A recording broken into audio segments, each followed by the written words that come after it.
नमस्कार। स्वागत है आप सभी दर्शकों का हमारे इस यूट्यूब चैनल सिमू की फिनटेक पर। आज की इस वीडियो में हम लोग बात करने वाले हैं IRFC के बारे में। सबसे पहले आज के दिन जो भी IRFC के अंदर चीज़ें हुई उसको मैं कंक्लूड करता हूं, यानी कि मैं बात करने वाला हूं OHLC के बारे में, यानी कि जिसकी हाई देखने को मिली। मैं NSE की बात कर रहा हूं। ठीक है, आप इन चीज़ों को वेरीफाई कर सकते हैं NSE के साइट से। आज जो ओपनिंग देखने को मिला वो था 33 रुपीज़ एंड 20 पैसे। इनकी जो हाई देखने को मिली वो था 34 रुपीज़ एंड 65 पैसे। जो लो देखने को मिला वो था 32 रुपीज़ एंड 55 पैसे। और क्लोजिंग जो देखने को मिली वो था 34 रुपीज़ एंड 50 पैसे।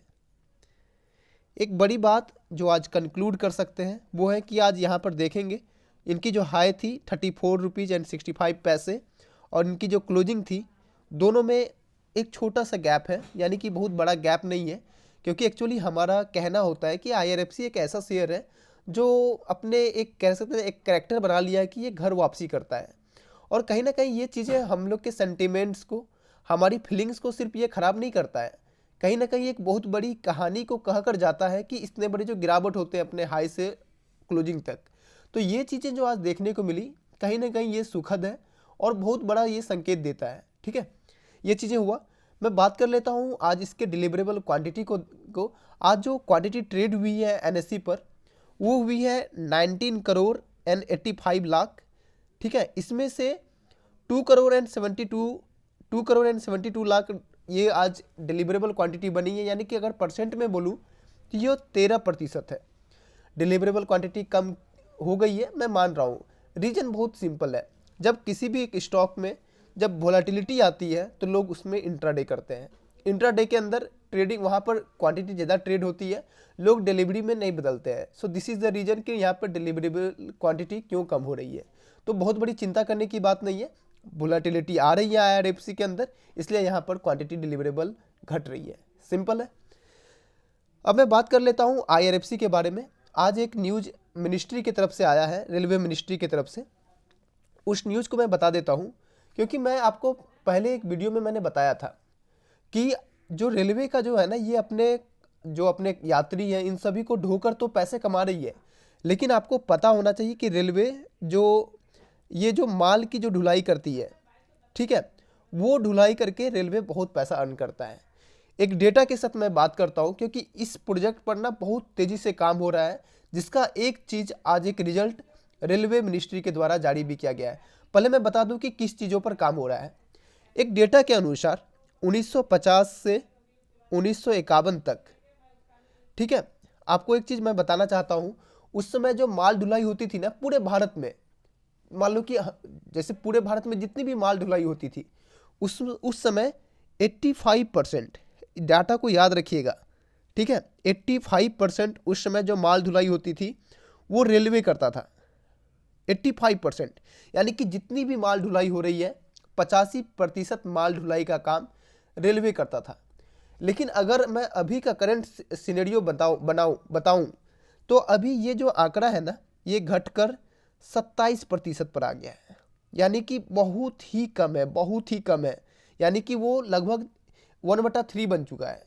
ठीक है, तो रेलवे के अंदर एक उनका विजन है, वहाँ के जो मंत्री या वहाँ के ऑफिसर्स हैं, उनका एक बहुत बड़ा विजन है कि 2030 तक, डेडलाइन याद रख लीजिए, 2030 तक इस आंकड़ों को पूरा करने के लिए रेलवे सेक्टर बहुत जोर शोर से लगा हुआ है। मैं अभी करंट न्यूज़ बता रहा हूँ, इसका जो ऑनगोइंग सरकार का जो विजन है, इसमें कोई भी कुछ फ्रॉड नहीं है, कुछ भी नहीं है, एकदम करंट न्यूज़ बता रहा हूँ कि बहुत तेज़ी से काम हो रहा है इस पर कि जो रेलवे की टारगेट है कि जितनी भी माल ढुलाई भारत में होगी उसमें से 50% रेलवे माल ढुलाई करेगा 2030 तक।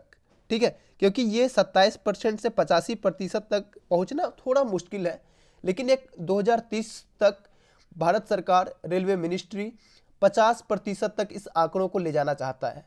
ठीक है, ये आंकड़ा है। ठीक है, एक और मैं आंकड़ा देता हूं कि एक रिपोर्ट तैयार किया गया है, जिसमें उस रिपोर्ट का जो है ना, उसमें हमने नाम दिया है, या रेलवे मिनिस्ट्री ने नाम दिया है, मिशन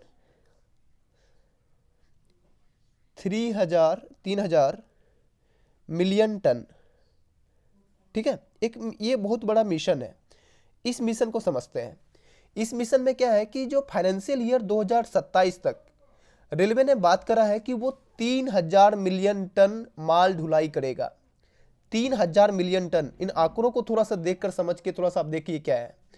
2022 तक, ठीक है, अभी तो एक महीने बचा ही हुआ है, लेकिन जितनी डेटा आई है 2022 तक 1418 मिलियन टन सामान की ढुलाई हो चुकी है। और सिर्फ यहाँ पर आप देखेंगे तो 1582 मिलियन टन अगले 5 सालों के अंदर ढोना है। तो ये बहुत बड़ा लक्ष्य नहीं है, लेकिन अगर मैं क्यों बात कर रहा हूँ इन सभी का, बात करने का एक बहुत बड़ा रीजन है। ठीक है, वो भी मैं बताता हूँ। आपने ये दो आंकड़े आपने देख लिए कि 1950 से 1951 में जो माल ढुलाई की रेलवे की हिस्सेदारी 85% थी, वो अभी घटकर 27% हो गई है। और अगले 2030 तक ये आंकड़े को भारत सरकार को, रेलवे मंत्रालय को ये आंकड़े को 50% तक ले जाना है।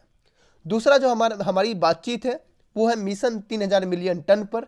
2027 तक भारत सरकार इस आंकड़ों को छूना चाहती है, लेकिन 2022 तक ये आंकड़ा 1418 मिलियन टन तक ये अचीव कर चुका है। ठीक है, तो और छोटा सा आंकड़ा है, 2027 तक इसे भी अचीव कर लिया जाएगा। ये हमारा मैप रोड प्लान है। ठीक है, अब आंकड़े की बात करते हैं। आज के दिन, यानी कि मैं कह रहा हूँ 1 दिसंबर 2022 को, आज एक आंकड़ा ने, रेलवे मंत्रालय ने एक आंकड़ों को निकाला है। मैं बता देता हूँ आंकड़े को। ठीक है, वो आंकड़ा क्या है ना कि रेलवे मिनिस्ट्री ने नवंबर 2022 तक, उन्होंने टाइम पीरियड क्लियर नहीं किया है, मैं लेकिन टाइम पीरियड बता देता हूँ कि उन्होंने ये कंसीडर किया होगा, मैं कंफर्म नहीं हूँ, दिसंबर 2021 से नवंबर 2022 तक। ठीक है, नवंबर 2022 तक रेलवे मिनिस्ट्री ने जो माल ढुलाई करके 1.06 लाख करोड़ रुपया कमाया है। ठीक है, आप मैं बताऊंगा कि IRFC को इससे कैसे फ़ायदा होगा, थोड़ा सा वेट करें। वीडियो बहुत इन्फॉर्मेटिव है। मैं कोशिश हर वीडियो में कर रहा हूं कि आपको एक ऐसा इन्वेस्टर बनाऊं जो अपने IRFC स्टॉक के बारे में हर एक चीज़ जाने, क्योंकि मेरे आप चैनल पर जाकर देख लो, मैक्सिमम टाइम मैं IRFC को ही कवर करता हूँ। ठीक है, क्योंकि इन्वेस्टर भी बहुत है, तो चीज़ों को समझिएगा। आज रेलवे मंत्रालय ने दिसंबर 2021 से नवंबर 2022 तक एक आंकड़ों को निकाला है, जिसमें उन्होंने कहा है कि रेलवे मिनिस्ट्री ने एक साल के अंदर माल ढुलाई करके 1.06 लाख करोड़ रुपया कमाई है। ठीक है, यानी कि 106 लाख करोड़ कम उन्होंने कमाई है। ठीक है, नहीं सॉरी, 1.06 लाख करोड़ उन्होंने कमाई है। ठीक है, अब अगर इस आंकड़ों को पिछले साल के आंकड़ों से कंपेयर करें, ठीक है, तो हम पाएंगे कि YoY यानी कि ईयर ऑन ईयर 16% ये आंकड़े, यानी कि पैसे जो यहाँ पे अर्निंग है वो बढ़ी है।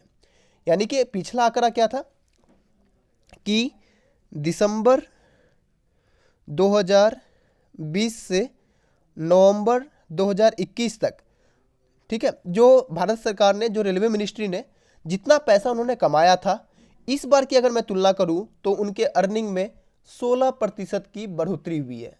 ठीक है, ये दो आंकड़े आपको, ये आंकड़े पता चल गए हैं। अब मैं बताता हूं कि भारत सरकार ने अगर माल ढुलाई की जो उन्होंने टारगेट सेट करे हैं, या 3,000 मिलियन टन की एक मिशन है, उससे क्या होगा। मान लो कि भारत सरकार के पास, रेलवे मिनिस्ट्री के पास, अभी मान लो कि उनके पास X number of railway train है, इंजन है, वैगन है, जो भी है। अगर वो टारगेट सेट करता है कि नहीं, मुझे यहाँ अगर माल ढुलाई की काम अगर इस स्तर पे है तो मुझे इस स्तर पे ले जाना है, तो क्या आपको ये तो ज़रूर पता होगा, ऐसा तो नहीं है कि अगर कोई एक ट्रेन है जो मान लो कि 10 टन लेके जा रही है, उसी में हम लोग ठूस कर उसको 20 टन कर देंगे। ज़रूर है कि एक लिमिट होती है, हर एक वैगन की एक लिमिट होती है कि वो 10 टन ढोएगा, 20 टन ढोएगा।